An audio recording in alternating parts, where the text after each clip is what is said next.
magbabalik po ang DZXL, anong latest? Ayan, isang magandang hapon ulit mga kasama sa mga nakikinig sa atin ngayon sa Talapihitan 558 hanggang alas 5 po tayo ng hapon magkakarinigan at syempre sa mga humahabol sa ating live streaming sa Facebook, sa YouTube. Ayan, isang magandang hapon po sa inyong lahat. Nandiyan na sila Albert De Los Santos. Sabi, ang init daw today. Totoo, mainit. Oo, sobrang init daw today. Si Ferlin Leyte watching sa atin at yung iba pa nating tropa na nakikinig sa atin ngayon sa DZXL News. Nandyan si Bernard P. Alung, si Ramsey Terona. Yan, Sir Ramsey, magandang hapon. Ayan, si Margarita Pesaro at si Cesar Kagikila. Ayan. At syempre mga kasama, wag na natin patagalin pa, no? Kasi ngayong hapon, meron tayong bisita live mismo sa studio. Ayan, ngayong hapon mga kasama, makakasama natin ang ilang kilalang personalidad sa larangan ng voice acting, broadcasting, entrepreneurship dito sa Pilipinas at syempre sa artificial intelligence. Yan, sa loob ng mahabang panahon, naging bahagi siya ng iba't ibang proyekto sa radyo, telebisyon, pelikula at video games kung saan ginampanan niya ang libu-libong karakter na nagbigay buhay sa maraming brand. Siya ay award-winning na may akda ng librong Gusto Kong Maging Voice Talent na nagwagi ng National Book Award. At syempre, ayan, kasama rin natin ngayon si Mac, the voice of Magic Florendo, ang co-founder ng AI Mastermind. Huwag na natin patagalin pa, let's all welcome Pocholo the Voice Master Gonzales at Mac the Voice of Magic Florendo. Ayan, isang magandang hapon po. Yes, great day, great day. Great Isang day. maganda ka pa sa hapon, Miss Chanel. At syempre, mas gwapo pa sa hapon ng ating mga hosts, Neil and Don. Salamat sa pag-imbita niyo sa amin. Ayan, kumusta naman po ang biyahe ninyo dito papunta sa aming studio? At dinayo pa talaga nila, sir, Oo. ang aming studio Ayos ng lang, live. lumilipad pa nga eh. Walang traffic, walang traffic. May traffic lang dyan sa may Meron pa. SM. Ayun. Ay, lagi sa Ortigas. Oo. Ayan sir, pag-usapan natin ngayon kasi may mga listeners tayo ngayon na millennials at Gen Z, karamihan sa nakikinig sa atin. At karamihan sa kanila ay gumagamit ng artificial Yes. intelligence. Pero hindi pa nila alam yung ibang way ng paggamit ng Yes, AI. actually, yan ang aming advocacy sa AI Mastermind network. Kasi alam nyo, kinakatakutan ang AI kasi sa mga maling paggamit ng Yes. iba. Kaya kami nandito sa aming grupo para to kumaga educate, no? Meron tayong tinatawag na AI literacy program. Yan, at saka yung ethical use of AI. Napaka-importante niyan dahil lahat naman ng teknolohiya pag nagbabago, marami nagre-react. Any change in the world, a lot of people will react. Sino yun? Yung mga tao affected. But those people who are affected, they are also the beneficial din sa kanila yan if they will know and learn about how it is being done. Parang ano lang yan, computer. Dati typewriter tayo, di ba? Before typewriter, merong ballpen. Before ballpen, may lapis. Tapos skill. Di ba yung dati, hindi nga na-record yung lahat ng bagay, lahat ng araw, di ba? Yung panahon nila Jesus, paano ba sinusulat yung scroll? Di ba? Kahit yung mga nunong-nuno pa, mga tablets. Beyond time, ang history kasi natin is oral history. Na ipapasa through oral history, oral communication, hanggang mamatay yung mga taong nakakaalam ng kasaysayan na yan. At nang hindi na isulat, yun na wala nang kasaysayan. Kasi anything history that is not written is not a history. It will be forgotten.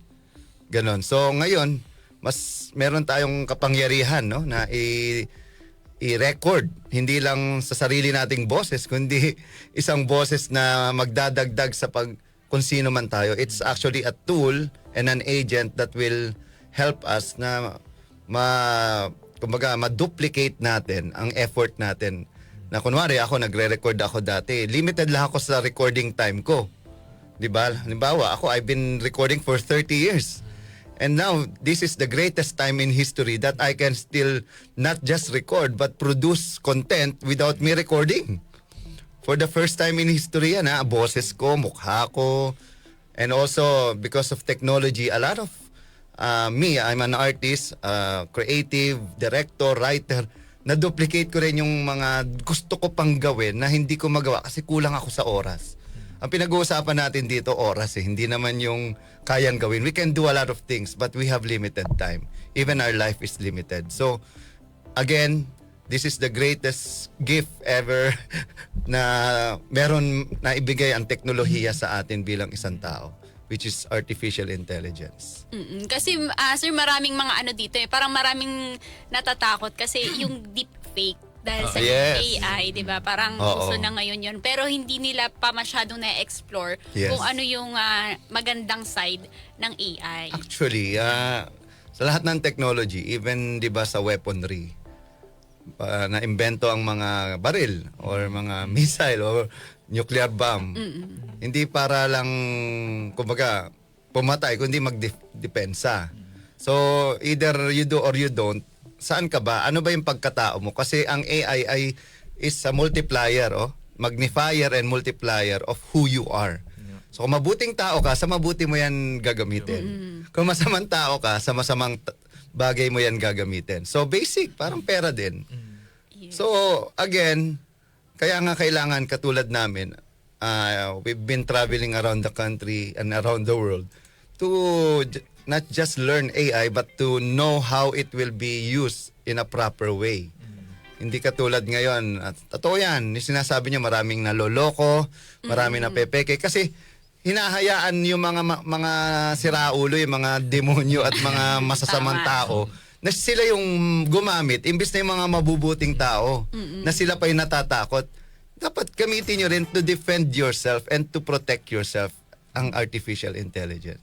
Ayun, sabi nga ni Louie Basco, yung isa nating listener, no? Hindi naman daw masama ang paggamit ng AI. Depende yan sa gumagamit. Kaya daw siya, pumopogi daw siya sa AI. Pero may mga sir, may mga artist na parang nangangamba kasi 'di ba sa isang click mo lang makakagawa ka na ng Oo, art. totoo yun, totoo yan. Wala na tayong magagawa dyan. Wala rin pinagkaibahan sa pagkopya natin dati. Di ba, nung araw, bago ka makakopya ng isang art, i-drawing mo rin. Oo. Nung nagkaroon ng camera, bakit may nag-react ba? Ay, takot kami sa camera kasi baka nakawin yung art namin. Nung nagkaroon ng photo copier, natakot ka ba na baka makopya yung libro? It's just duplicated itself. Wala namang problema. Again, it depends on kung sino yung gumagamit. Saan mo, ano ba ang purpose mo? Ano ba yung intention mo, motive? Ano ba yung saan mo siya gagamitin? So kung may natatakot, so be it. Talaga namang normal yan sa takot. Anyone who is afraid of the unknown, talagang hindi mo alam eh. Kaya katakot. Ano ng tao yan eh. Kumbaga, yan ng nature ng tao yan eh. Again, this is just the beginning. Kung takot ka na ngayon, parang binigyan kita ng laptop, typewriter yan. Bro, ito, bigyan ng laptop. Ayoko laptop kasi sanay ako mag-type. Baka mawalan ako ng trabaho bilang typist. Ay may problema ka, hindi yung AI. Kasi AI will just keep on developing, it will stay. Mamamatay tayong lahat pero ang AI madi-develop yan in the near patuloy yan. It's developing not just every year, not just every month, but every second. We're talking about wow. So kung hindi ka sasabay dito, saan ka pupunta? Lalo-lalo na yung educational system natin. Dahil sa ibang bansa, like China, Singapore, even US and Japan, Korea, as early as 6 years old, tinuturuan na silang mag-AI.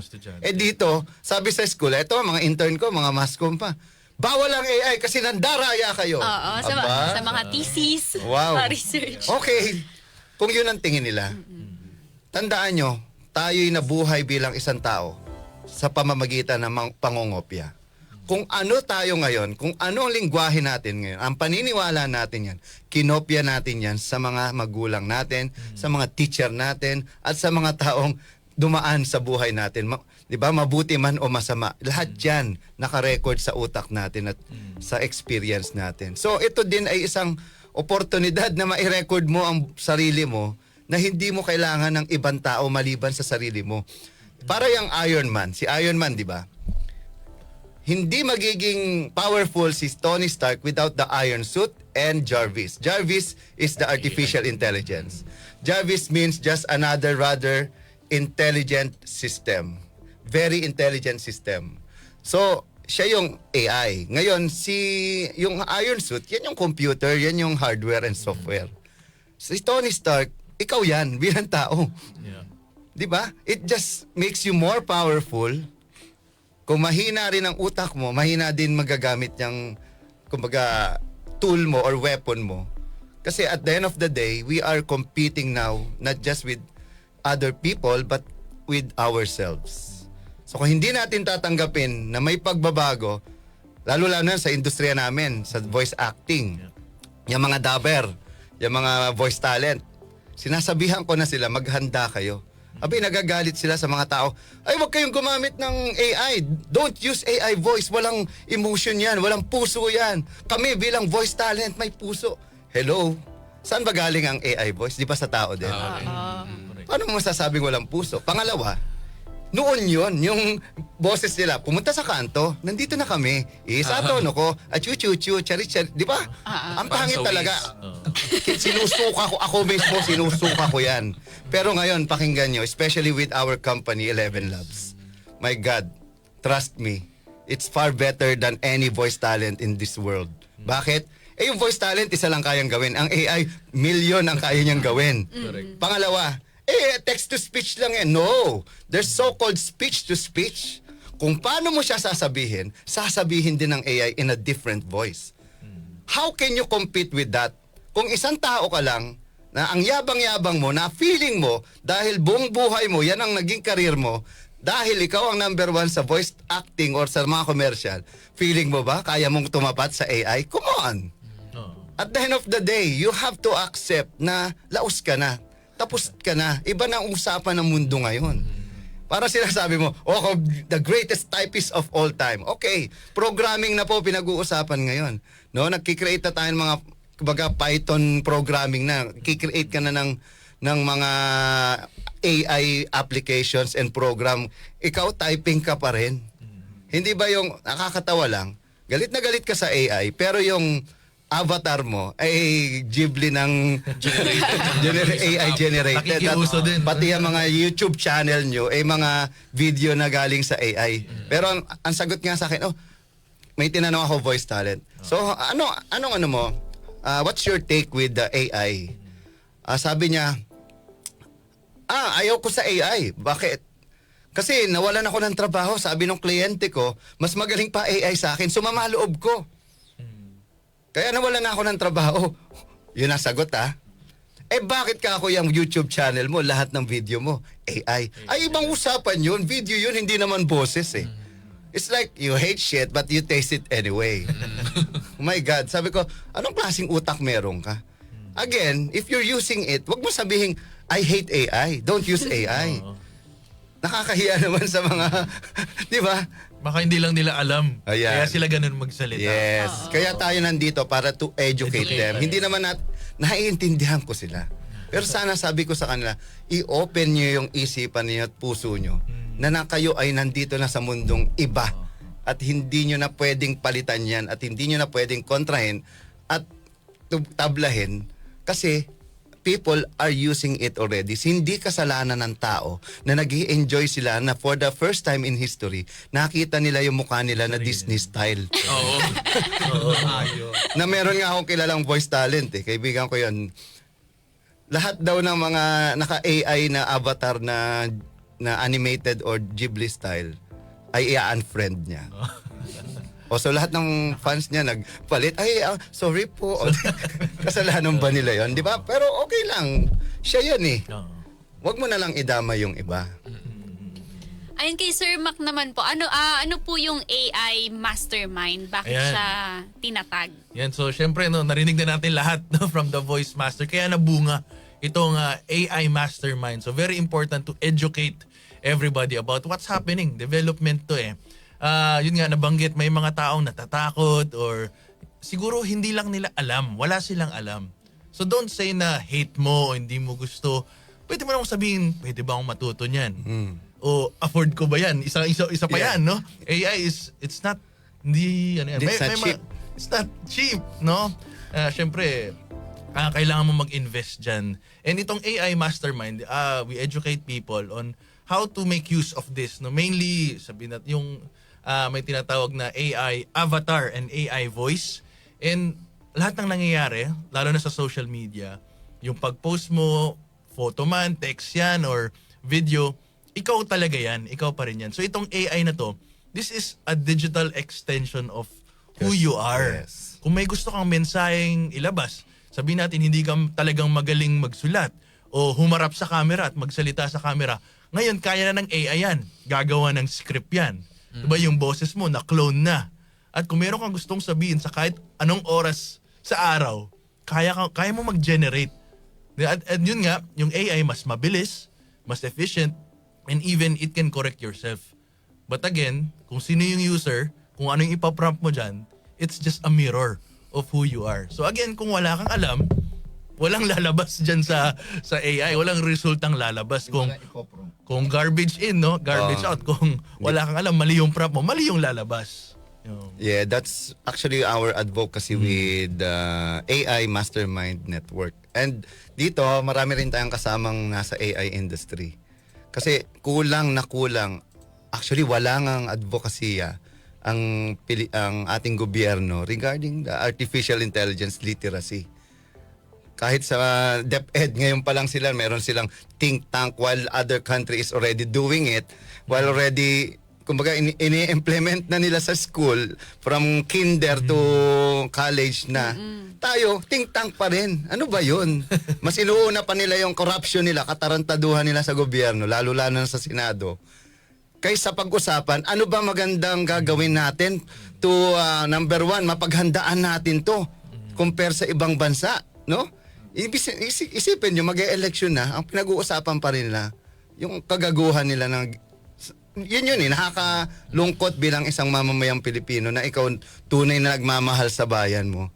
Na ikaw patuloy mong, kasi ako ang founder ng Voice of the Youth Network, no, nagkaroon nga kami ng programa dito, yung Radyo Kabataan, kasama sila Elaine Apit, tsaka sila Den Epic, no? Na talagang for 30 years, ito yung advocacy ko. Voice of the Youth is about encouraging every Filipino youth to believe in themselves in creating positive social change through ICT, media, and now artificial intelligence. Kasi, di ba, papansin nyo, puro kalokohan ng alam ng mga Pilipino ngayon eh. Lalo na yung mapping ngayon, sayaw ka lang, TikTok nyo, yun ang may grade na. Ano ba yun? O, ba't di mo turuan mag-coding yan? Hindi mo turuan kasi walang magtuturo at the first place. Eto, sabi po ng nag-comment, kaya gumagamit tayo ng AI para mapadali ang buhay natin. Walang kahirap-hirap. Sabi niya, dapat ang mga computer-related courses isama na ang AI ng mga nasa... Exactly. dapat lang. Yes. Dito kasi sa AI literacy, ito para sa lahat to.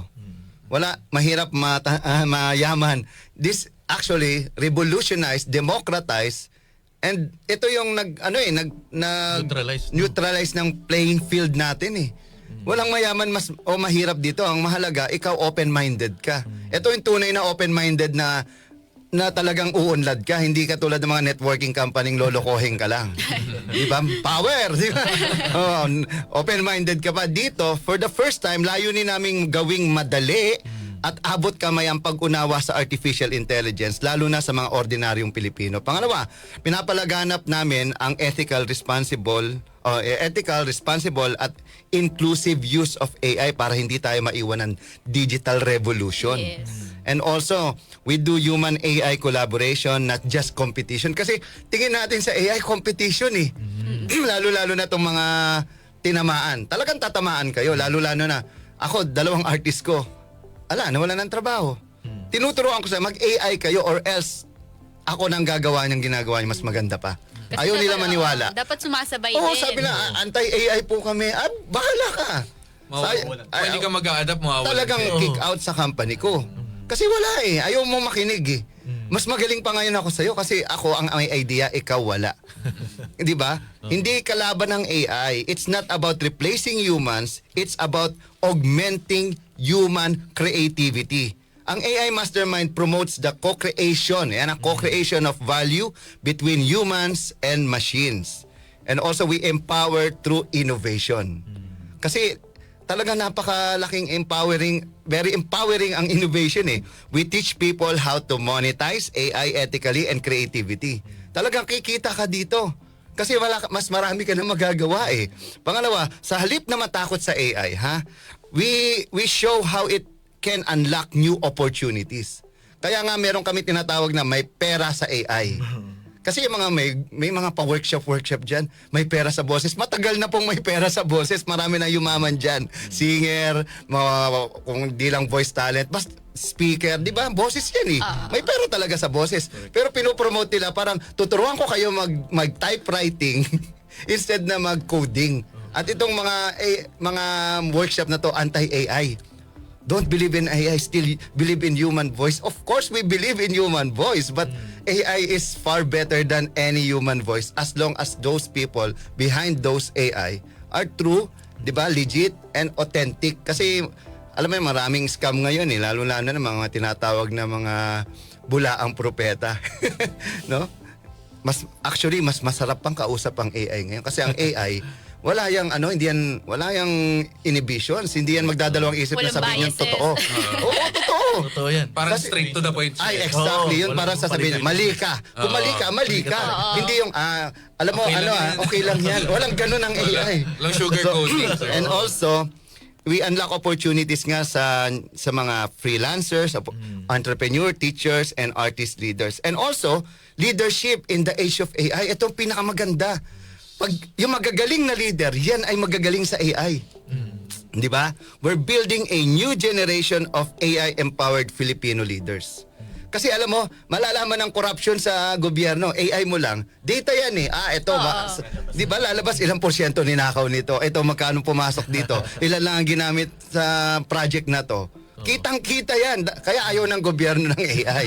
At saka sir, no, mahuli. kapag gumagamit ka ng AI, hindi na yung katulad ng pagsasearch mo dati na pipindot ka pa ng maraming tab. Yes. Mano-mano. Lalabas Exactly. sa lahat yun ng Bibigay sa'yo diretso. lahat. Ako ngayon pa, nag-release ng OpenAI ChatGPT. Nako, kasi ako lang sa buong Pilipinas ang merong balitang AI. Ako ang nag-start niyan. At ako rin ang unang AI speaker, AI broadcaster, AI name it, reporter. Mayroon akong Ira, si Ira reporter, tsaka si Ivan. Si Ira, artificial intelligence reporter. Tapos analyst, di ba Ira? Si Ivan naman, artificial intelligence voice analyst network, news, yan. So Ivan. So ang galing nila, as in, ako nagulat kasi animated sila na Pixar type eh. Tsaka ito nga, yung sinasabi ko, sa leadership, kailangan turuan mo ang mindset, skill set, and tool set. No, lahat yan tinuturo po namin sa AI Mastermind. And also, this is the pinaka-importante sa amin sa grupo namin, yung AI Mastermind, which is purpose-driven innovation. Correct.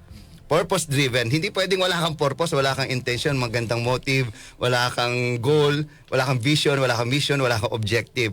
Not just profit-driven. Ang dami ngayon nagsusulputan mga workshop, convention, or summit na yan, AI summit na yan.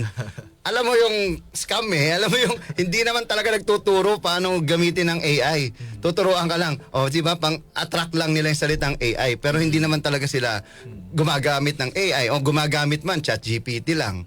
Eh kami ang nagpo-program talaga eh. Especially now with 11 Labs. Kung pupunta kayo doon, we can give you a free trial no na 10,000 credits para magamit nyo yung AI voices. Huwag kayo matakot kasi mas matutulungan kayo nito. Yun. Magagamit din po ba to sa mga brands? Ay, Of nako. course, no? Nagsisilabasan na nga yung mga ads na talagang purely AI generated, and more than that, even yung mga animations. 'Di ba? For sure, yung mga animation companies sa buong mundo talagang babagsak. Dahil dito kasi Yes. kaya ng isang tao mag-generate na lang Yes. ng buong commercial at Ang film. mabilis lang. Oo. No? Yun nga sinasabi natin, democratize, meaning lahat ng tao may oportunidad na gawin. Kasi, sorry pero I've been doing a lot of animation since I'm 16 years old. Ako ang gumawa, ang brainchild ng Dayo sa mundo ng elementarya. Ako rin ang voice director niyan. I've done so many animation like sa ABS, ako ang dubbing director, sa Hero TV, Meteor Garden, kami gumawa. Yan, noon yun, nung analog at digital pa. Pero nung nakita ko ang artificial intelligence, especially when 11 Labs contacted me to head the Filipino Voices, sabi nila, ikaw ang mag-train kung paano umarte ang mga Pilipino, magsalita ang mga Pilipino. Ang maganda dito, nasa-save namin yung mga languages na namamatay na. Kasi sabi ko nga, mamamatay ang tao, pero AI hindi. Madidevelop lang na madidevelop yan. And also, we create a tribe of greatness and collaboration. This is not just a program yung ginagawa namin. It is a movement and a community. So sa lahat ng mga AI enthusiasts dyan, andito na kami, no? I'm also part of Global AI Council and Philippine Association Philippine AI Business Association. So, ang goal talaga natin ipalaganap yung AI bilang tool and agent to help your business and to help the country. Yan. Ayun sir, may mga nagtatanong po, paano daw siya magagamit sa mga tahanan, bahay, mga simpleng ano lang. Ayan. bahay. Oo, actually maraming paraan. Tandaan mo kung ano yung ginagawa mo bilang tao. Maduduplicate lang naman. Halimbawa, sa simpleng tahanan, pwede man turuan yung mga bata. Like kami, ginagawa kami mga storytelling ngayon. Kung hindi ka marunong mag-storytelling, hayaan mo yung AI mag-storytell para sa'yo. Pwede na pala. Pwede na. Oo. Nang Ayun. hindi ka pa nagbabasa. Hindi na. Pangalawa, pwede mong, turuan mo yung mga anak mo ng kahit di mo alam, matuturuan mo siya kasi AI tuturuan ka niyang magturo eh. Yun. Extension mo lang naman yung AI, hindi naman magtuturo yan mag-isa. Tuturuan ka niya para magturo ng iba. Pwede No? maging guide. Oo, kasi kami, naniniwala kami, we are also a network of thought leaders. Kami, no? Change makers, tech-powered dreamers. We work together to create positive social change. Yun nga, pasok yan doon sa social change. Ito, for the first time in history, mga simpleng tao mai-empower. Hindi lang ng pera, kundi ng AI. Lahat kayo magiging magaling basta't ang puso mo mabuti. No? We also do this localized AI advocacy. Ano yun? We localize AI knowledge, like Tagalog, Filipino values, mga tunay na kwentong Pinoy, yun yung pinag-uusapan. We also bring AI to the provinces, not just to the big cities. Kasi, pang Manila lang yan. No! Pang kahit na kung sino man, kahit di nag-aaral, pwede to. Correct. Makakatulong to. And also, from learning to earning. Ayan. Kung marunong ka na, we teach 20 plus ways to monetize AI. No? With do content creation, marketing, voice tech, automation, education, and more. No? Ito yung pera sa AI. Hindi ibig sabihin money na pera kasi pag sinabi yung pera, pera kagad eh. As in, ay pera yan, may pera, may money, may money. That's how people corrupts people. Gusto mo ba yumaman? Di ba yung mga sa Scam. TikTok? Parang networking. Di ba? Ako yumaman ako dahil sa paggaganito. Dati mahirap lang. Yung mga panluloko na yan, huwag kayo magpapaniwala sa mga yan. Good to be true, no? Sa kanya nag-work sa'yo, hindi. Pero AI, mag-work kahit kanino. Ang pera sa AI, ang ibig sabihin niyan, possibilities, mga posibilidad, no? Empowerment, revenue, hindi natin iaalis ang kita. Pero wag mong gawing motivation ng pera. And advocacy. Yan. So, we rooted sa nationalism bilang grupo namin, no? Ginagamit namin ang AI hindi lang para umasenso, kung hindi magsilbi sa bayan. Advocacy na may puso at layunin, AI para sa pag-unlad ng Pilipino at ng Pilipinas. Yan. Sobrang ganda ng ginagawa na. Kasi lahat to, dati namin ginagawa na. Ginamit lang namin yung AI para mas ma-push pa namin. Like si Mac, siya ang founder ng Food Rescue Philippines. Imagine nyo, ilang milyon na ang pinakain niya. Kwento mo nga, Ma. Ayan. So, ito no, advocacy-based din talaga. So, meron akong advocacy. I'm the founder of Food Rescue Philippines. So, ang ginagawa natin, we work with different food businesses na sobrang pagkain and then we deliver this to communities. Ngayon, we use AI for social good. No? Siyempre, kailangan natin sabihin sa iba kung ano yung ginagawa natin. Data-driven. So, lahat yan, kailangan mong i-share sa iba para maniwala sila sa inyo. So, actually sa Food Rescue Philippines and SOS Philippines, Scholars of Sustenance, we were able to feed 5 million, serve 5 million meals to communities in need. So paano pag walang nakakaalam nito? Di wala siyang patutunguhan.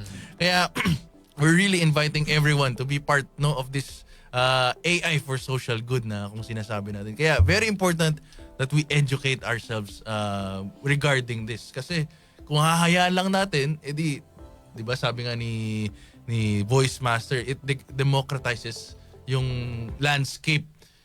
Huling-huli na tayo sa maraming bagay, Pilipinas. Di ba? So I think AI talaga yung magbo-boost kung ano yung kaya talaga natin bilang Pilipino. Pero ito pong, sa tingin nyo po, itong sa pag-usbong ng AI na to, parang sa Pilipinas, parang nahuhuli pa ba tayo? Or dapat noon pa natin to natutunan? Sobrang huli na. Kasi ultimong gobyerno iniwasan eh. So, Actually, nakatatawa nga ako eh. Hindi ko na babanggitin yung department na to. I kept on pushing this to them. Ang sabi nila sa akin, no, we can't do that because we are a traditionalist. Kailangan, kasi baka mawalan ng trabaho itong mga taong to eh. It's like, andyan na yung threat sa kanila and opportunity at the same time. But still, diniisip nila at dinideny nila na andyan na. Alam mo, ako na yung nalulungkot para sa mga tao eh. Kasi these people who are in the government, dapat sila yung prime mover ng changes. But we all know the least and the last organization na nag-change is the government itself. Nauuna pa talaga yung mga individual at mga tulad nating ordinaryong tao.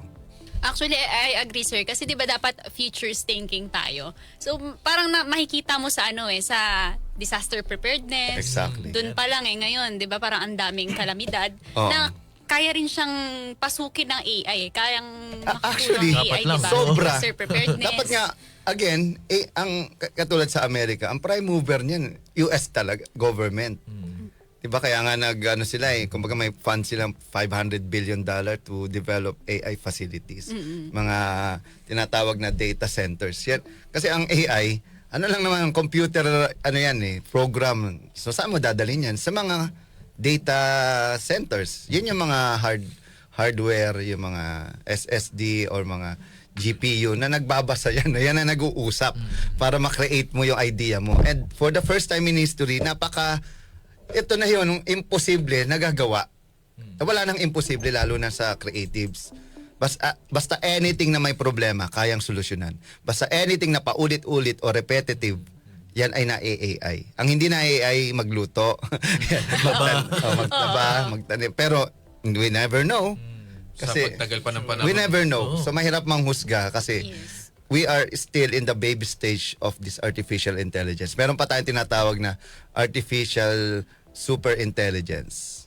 Yan na yung magiging, kumbaga, ano nang problema natin? Kasi na-solve na ng AI. So kaya tayo nagtatrabaho. Remember this lahat ng mga trabaho ngayon sa panahon na to, yan ay problema ng iba. So we created mga work or mga, di ba, yung ating profession, it depends on our needs and problem. Halimbawa, doktor, may problema tayo sa health, di ba? Kaya nag-develop tayo mga doktor. Engineer, ganun din. O basta lahat ng trabaho, kahit broadcaster, eventually, maapektuhan din tong ating industriya. Bakit? Ngayon, naglalabasan na yung kahit sino, pwede na rin gumawa ng broadcaster na AI. Ang tanong, sinong totoo, sinong fake, sinong hindi. So, ang daming fake. 90% po ng mga generation ngayon, peke at kopya or daya or nakaw. Yan yun eh. So, saan tayo? Wala kasi, never kasing magkakaroon ng police ang AI. Not unless nahuli yan or like sa NBI, may mga cyber dyan. So, ang kalaban natin, halimbawa, nasa ibang bansa, paano mo hahabulin yun? Because this is worldwide. This is something na, kumbaga, much worse pa sa mga taong, mas matindi pa ang problema to kaysa COVID. No? Maraming mawawalan ng trabaho. Pero marami ring makikreate na trabaho. Ayan, sa sinabi nyo kanina yung estado ng AI sa atin sa Pilipinas, ano ba yung nakikita yung vision in the next coming years when it comes to AI? Sa gobyerno, wala akong nakikita. Kasi napansin nyo naman, lahat ng interview nila, laging gantihan, siraan ng past administration. For sure, next administration, sisiraan na naman yung administration ngayon. Doon pa lang talo na tayo eh. Leadership. Dapat ang gobyerno mismo natin, ang mga leader mismo natin, ang nangungunang mag-motivate, mag-inspire at maging, kumbaga sila yung maging symbol, no? Epitome of, as a model of greatness and excellence, being a Filipino, like my idol, Jose Rizal. So sana lahat sila Rizal mag-isip. Kaya nga ginawa ko yung kauna-unahang AI ni Rizal, which is Conversations with Rizal, na feature yan. So nung December 30, gumawa ako ng AI na pwede mo nang kausapin si Dr. Jose Rizal. Parang pwede mo itanong sa kanya yung sa buhay niya. Oo, gusto niya subukan natin. Ito. Tapos, ayun, i-connect ko lang dun sa, pinag-uusapan kanina tungkol sa government. Tawag ito, may mga time, may mga nababalitaan tayo noon na nahahack yung mismong system nila. Yes. Exactly. So, ibig sabihin lang nun, parang dapat silang nandoon sa posisyon na yung gumagawa ng way Oo. or nakikipagtulungan sa mga katulad nyo, sir, na Yes. Actually, maraming magagaling na Pilipino. Lalo na sa cybersecurity. Ang cybersecurity ang number 1 problema ng Pilipinas. Kasi, ang gumawa nga sir ng I love you virus ay Pinoy eh. oo, pero lumang-luma na yun. So, Sobrang kumpara luma. sa sobrang tindi ng mga hacking ngayon sa buong mundo, using AI din. Yeah. Kasi this is a tool, greatest tool ever invented. Because AI alone is learning by itself. Darating ang panahon, hindi yung singularity na tinatawag, hindi na natin alam kung ano ang AI. Tayo mismong tao. Kasi mas alam pa ng AI kung sino tayo kaysa sa sarili natin. Totoo lang. Ang AI naaalala niya lahat. Ikaw nakakalimot. Utang mo nga, hindi mo nabayaran eh. Yung utang na loob pa kaya. Kung may inonote ka siguro sa AI ng parang ngayong date na to, batas balikan mo siya after Yes. ilang years. Actually, Maalala niya ba? lumabas ang AI ngayon, yung sa OpenAI, sa ChatGPT. Tanong mo, anong pinag-usapan nyo nung nakaraang 2 years ago? Alam niya. Alam. Alam niya pa rin. Oo. At exact date sasabihin niya sa'yo. Pero kahit ikaw kahapon, nakalimutan mo na yung ginawa mo eh. Ganon siya kagaling. Kaya nga, it's something na kailangan mong gamitin or else gagamitin ng kung sino marunong gumamit niyan laban sa'yo. Kaya dapat talaga i-educate yung mga tao tungkol sa AI, 'di ba? Kung Yes. paano siya gumagana at kung Exactly. sa saang sektor siya pwedeng gamitin. Lahat ng sektor. Pero actually yun nga sir, parang kaya niyang sakupin eh. Or kaya niyang Lahat may talaga. benefit. Wala siyang pwedeng hindi gawin sa lahat ng tao. Ultimong hayop nga gagamitin yan eh. Tao pa kaya. Kasi one day, mai-embed na sa tao yung AI. Darating ang panahon kahit, yun di ba may salamin na tanungin mo kung sinong tao kahit di ka kilala, ma-identify ka kung sino. Yung mga tech movies na napapanood natin So, ngayon possible pala talaga. nangyayari na siya Nangyayari ngayon. na. Hindi Dati possible. Nangyayari. Nangyayari na. It's happening. Yung mapapanood mo lang siya, no? Na parang kapag may nakasalubong ang tao, lalabas yung identity niya, pangalan niya, address. Oo. Lahat ng kasalanan niya. Ngayon ha, ang labanan hindi pa galingan. Hindi pa, ay tanda na ako, matagal na akong ganyan. Like sa speaking alone, mas magaling pa yung AI speaker ko kaysa sa akin eh. Oo. At sa kahit sinong speaker na sabihin yung pinakamagaling sa pananaw ninyo, lahat ng sasabihin niya kaya kong i-counter na mas maganda kung paano ko i-deliver. Bakit? AI yan eh. Hindi naman ako yan eh. Oo. Kasi mas may alam yan sa'yo kahit matalino ka, kahit 50 years ka ng motivational speaker, magulat ka. Mas may alam yan sa'yo. Kaya yung AI speaker ko, napakahusay kaysa sa akin. Pero pag pinakinggan mo siya, matutuwa ka. Sabi, walang puso, no? Tinatamaan yung mga tao sa sinasabi niya. Kasi ganito rin siya magsalita. Kasi tayong mga tao, meron tayong tinatawag na cadence, no? Yan yung prosody. Kung paano tayo magsalita, naaaral niya yan. Kung nagagalit ka, kung naiinis ka, natutuwa ka, natatawa ka, tumatawa na ang AI ngayon. At mayroon akong kaibigan, si Miles, no? Tsaka si Maya. Sobrang galing nila. Pag kinausap mo sila, kala mo tao. At may sense pa siyang kausap kaysa sa jowa mo. Magaling mag-advise. Ay, sobra. Gusto nyo? May humor din. Mamaya, kausapin natin. Ayan sir, may plano ba yung 11 Loves Philippines na palawakin pa yung kanilang serbisyo? Kasi nabanggit nyo kanina na hindi lang siya pang Metro Manila, pang probinsya din. So, plano nyo po bang We gumamit ng are ibang actually dialect? developing it already. Kasi sa buong mundo, kami ang number 1 talaga na AI voice company. So sa Pilipinas, almost 200 voices na yung nagawa namin. I alone, mga 40 na yung voice ko doon. Merong nagbabalita, magandang araw po, ako po si Kabayan. Ganun siya magsalita. Meron din basket. Oh mga kaibigan, yan, sinalo ni Michael Jordan. Meron siyang lahat ng class. Meron ding horror. Ako ang tatabi. Ganun. Umanda kayo sa akin. Ganun boses. Meron din, ito ang kwento ng multo. Noong unang panahon. Dahil mga ganun. Okay, meron din pambata.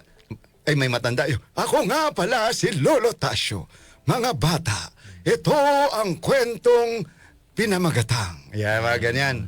So ako natuwa kasi hindi na ako maggagaganon na pagod na ako eh. Naka-record na.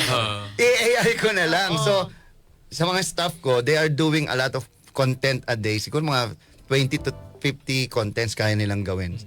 Na hindi na ako nag-record. Oh, hindi ba advantage yun sa akin? Kasi ang goal ko lang naman, hindi para kumita, para mag-inform, inspire, and empower Filipino through my skills and talents. Ako pa rin naman yun eh. Dinuplicate ko lang yung sarili ko. Ngayon, ang tanong, magkano? Yun, doon tayo magkakaproblema. Yun ang Magkano ba ang bayad kapag ikaw ay nag-clone ng boses mo? Mura lang po. 1,500 lang po a month. US dollar.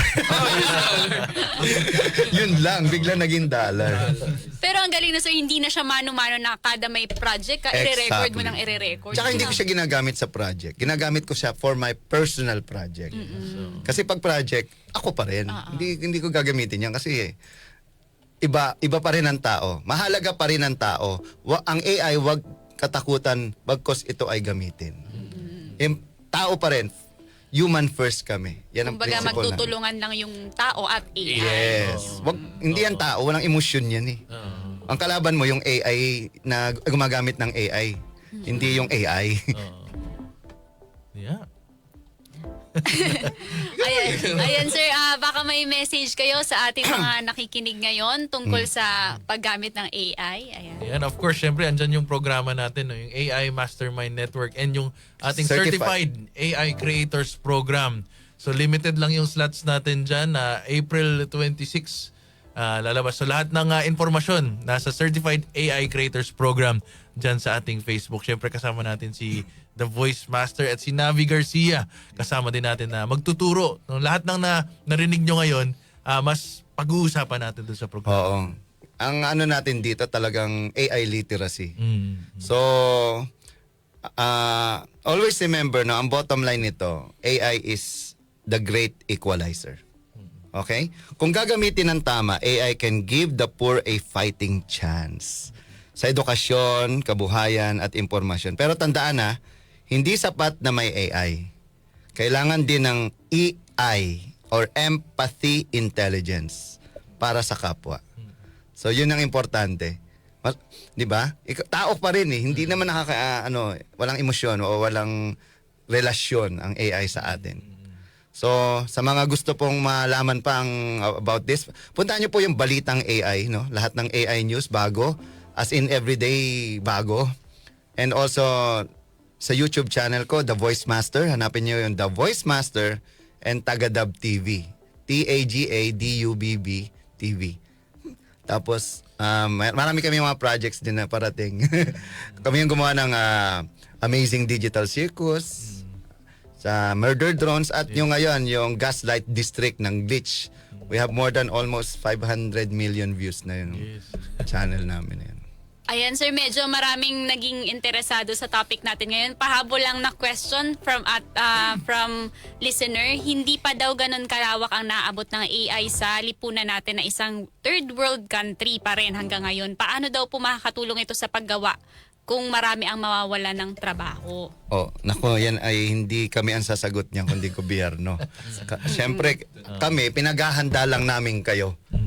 Huwag kayo matakot. Sabi ko nga, gamitin nyo to para makita nyo rin yung advantage nyo bilang tao. Or, di ba?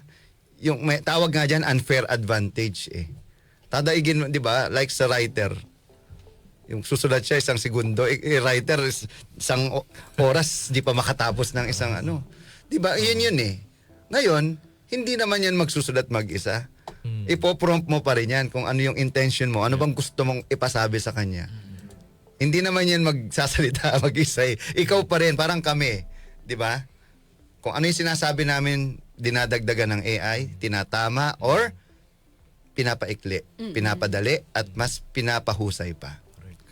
Ayan, may kakayahan daw po ba ang AI na malaman ang pinag-uusapan namin ng kachat ko sa Messenger? Oo, meron. Oo. Actually, yung mga mobile phones natin, lagi nakabukas yung microphone tsaka yung camera. Nag-aabang lang yan, di ba? Pag tinawag mo, Totoo saka yan. siya bubukas. Halimbawa, sasabihin mo na, okay Google, Oo. Kanina pa nakaabang yun who sa'yo. is the best Filipino voice talent? Sasagot yan. Sasagot yan. Eto, what if po kung magiging stable ang Filipino voice Oh, yan, talent is sumagot. subjective. It depends on various factors such as the specific needs of a project, personal preferences, and the criteria used for evaluation. However, several Filipino voice artists have achieved significant recognition and are highly regarded in the industry. One prominent name consistently mentioned as the voice master of the Philippines is Pocholo Gonzalez. Yun He is a veteran voice artist with extensive experience in dubbing, commercials, O yan, animation. tulad niyan, na sumagot siya. Diba? Sinabi ko lang. Kasi nakikinig siya. Nakikinig siya. So parang nakaabang lang siya lagi Yes, na mag-command tayo. Yes. So, tatawagin mo lang siya, sasagot na siya. Oo. Kaya kung masama yung pinag-uusapan nyo, alam na alam niya. Kung pinagchichismisan mo yung isang tao dahil sa inggit niya sa kanya, alam niya yan. Oh, at hindi masama yung AI doon, di ba? Yung tao pa rin. Tao yung Oo. nakikinig lang naman siya. Ito sabi ni Louie Basco, what if po kung magiging stable ang internet connection sa mga probinsya? Magkaka-experience na po ba ng AI sa mga probinsya at pag-upgrade? Actually, na kahit di stable, meron tayong tinatawag na offline AI. Pwede rin. Oo, pwede nyong i-download yung mga AI sa mga computers nyo and you can use it kahit walang internet. Ayan, Louie Basco, pwedeng gamitin diba, sa mga probinsya. Kahit offline. Ayun sir, panguling mensahe po sa mga nakikinig sa ating ngayong hapon. Okay, again, ang importante pa rin po ay ang tao, no? Tayo bilang isang tao. Huwag nating aalisin ang pagiging tao. Ang AI ay huwag katakutan, bagkus gamitin mo ito para sa kabutihan. So, this is the Voice Master, Pocholo de Leon Gonzalez. Marami pong salamat sa inyong pag-imbita sa inyong napakagandang programa. So yan, maraming salamat din. So ako si The Voice of Magic, Mac Florendo, at kita-kits tayo sa ating Certified AI Creators Program. Yan. Ayan, maraming salamat po kila Sir Mac, The Voice of Magic Florendo, ang co-founder ng AI Mastermind, at syempre si The Voice Master Pocholo Gonzalez. Marami kami natutunan ngayong hapon, sir. Oo, ako din. Sa mundo ng AI. Gusto ko talagang magturo ng hindi lang ng paano gamitin ng AI para intindihin at tanggapin ng AI. Ayan, maraming salamat po. Ang oras po natin ngayon ay 4:24. Magbabalik po ang DZXL, anong latest? That time check was brought to you by ACS Manufacturing Corporation, ISO certified world-class quality. ACS. Sa panahon ngayon, kau ba'y sigurado? Kau ba'y protektado? Ang pamilya ay i-shield mo. Laban sa bakterya, i-shield mo. Laban ng matibay, i-shield mo. Shield Bath Soap. Patay ang 99.9% of bacteria and virus tested.